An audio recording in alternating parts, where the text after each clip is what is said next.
What's up, everybody?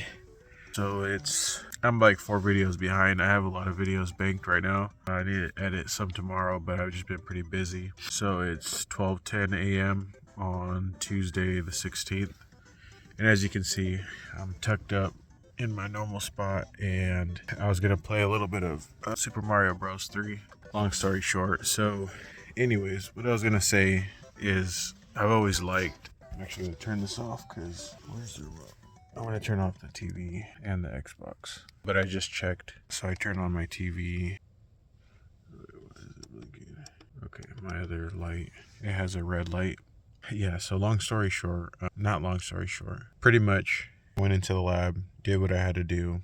This is it's Monday night. I'm going to be here till Friday. I don't know if I could last that long just being alone by myself, but we'll see how I do. I'm just trying to stay busy, make progress. And I was going to say, in the opening scene, you see how I'm all comfortable and cozy in a small little space. And, I got the old school Nintendo on.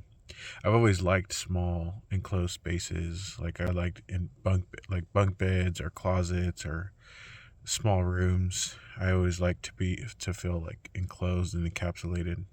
And so kind of like minivan camping or stealth camping like I'm doing, it's kind of like doing something that I enjoyed. It's something that I liked to do when I was younger. So it's kind of comforting in that way, I guess. When I have a good parking spot. When I don't have a good parking spot, it's not as comfortable. I'm just fingers crossed I don't get caught here because this is a really good parking spot.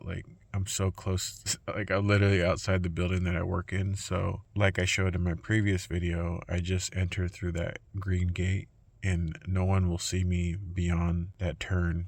Because people who give out parking tickets or the police officers, they don't really patrol back where I'm at. As you can see through some of my previous videos, where I enter where I'm at, there's a sign that says state vehicles only. So I don't think anyone actually really goes beyond that sign. And yeah, it's a really ideal location for me because if not, if I parked somewhere else, where was I parking before? Yeah, before this, I was parking in the student parking lot. I could do that again as well, but I would probably pay for the summer permit because I wouldn't want to get a ticket. And like I said, the rooftop cargo box just makes me more obvious. It's less stealthy. People see that and it kind of people do a double take. But yeah, I turned the TV off because for some reason the controller that I have for my mini NES that's over there in the little key holder that I made, as you can see. But pretty much it's that controller, the remote is not working.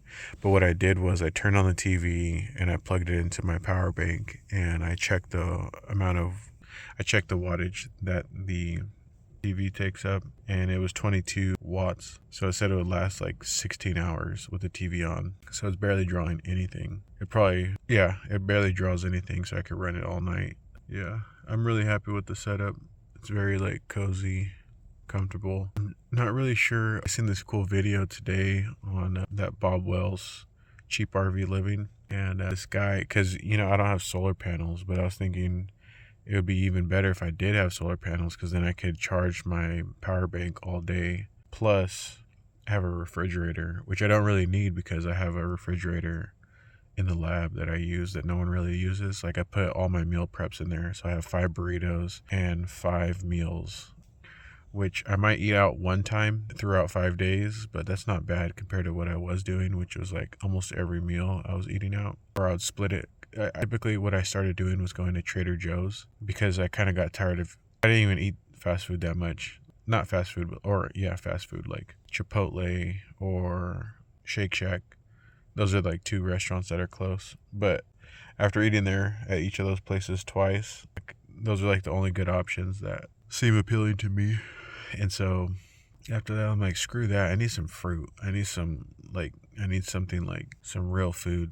And so what I did was I went to Trader Joe's, which is the store that's pretty close. And I got a whole bag of fruits. The fruits kind of suck there, but it's better than nothing. So then I got sometimes I get plums or peaches, whatever's on sale.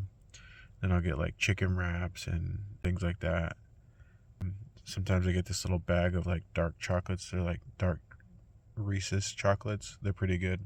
It's $1.50. And you could kind of spread that out. But even cheaper than that is meal prepping, because I made about 15 burritos today. And if you did the math, so like a dozen eggs, which I used a dozen eggs, it's like $3. Then a 10-pound bag of potatoes, I only used half of it. It's probably like $5. So then that's like $8.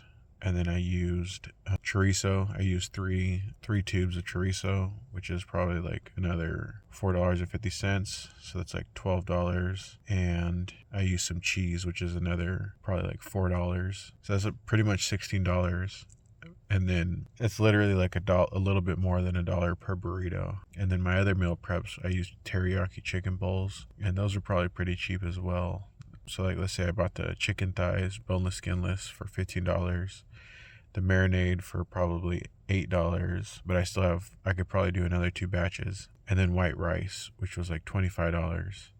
But I could make a whole bunch of white rice. So then it's probably like, I'd have to do the math on that one, but so 25, that's 40. Let's just say it's $50, but I can make like a whole bunch of rice in 3 batches. I'd probably say it's like $2, or I'd probably say it's like $3 per bowl or $4 per bowl, which is really cheap. Because even when I was going to Trader Joe's, I was spending probably like $10 a day.